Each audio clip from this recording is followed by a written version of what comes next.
Il est l'un des chanteurs les plus rebelles de sa génération, et même à 75 ans, il continue de dire ce qu'il pense haut et fort.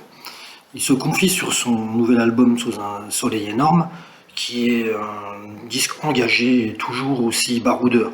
Il l'a écrit en partie pendant le confinement, une période dont il garde néanmoins un goût amer. Et remonter contre Emmanuel Macron et ses petits marquis, et celui qui partage sa vie depuis plus de 20 ans avec son épouse Sophie Chevalier, leur lance une charge violente. À propos du confinement, Lavillier dit qu'il préfère ne pas trop revivre ce genre d'expérience, même s'il sait qu'il fait partie de ceux qui ont été privilégiés. Comme il m'énerve pas mal les macronistes, ces petits marquis, comme je dis, je les ai taillés avec le sourire dans Beautiful Day, faut-il savoir. Pas la peine d'être violent, ça ne sert à rien. Jamais élu, jamais choisi. Plutôt jamais élu, toujours choisi.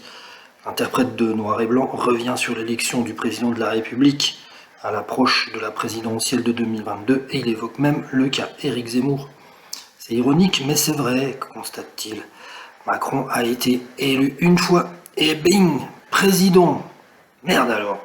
Maintenant, Zemmour le copie. Il essaye de faire la même chose. Si certains artistes se refusent à parler politique, c'est pas le cas de cet anarchiste fils d'un père communiste et d'une mère qui aimait rappeler qu'elle ne supportait pas les communistes, un bras provocatrice. Il avait révélé avoir voté pour Mélenchon en 2017, mais il ne sait pas encore quel bulletin il mettra dans l'urne en 2022. Ça, j'irai voter, c'est sûr, mais pour le moment, j'attends encore un peu avant de me décider. Il y a quand même beaucoup de chevaux au départ, et pas que des chevaux de course. Il va falloir qu'ils tiennent la distance. Et puis, le nouveau monde de Macron, il m'a l'air très ancien. Il n'y a pas d'homme présidentiel. Ça n'existe pas.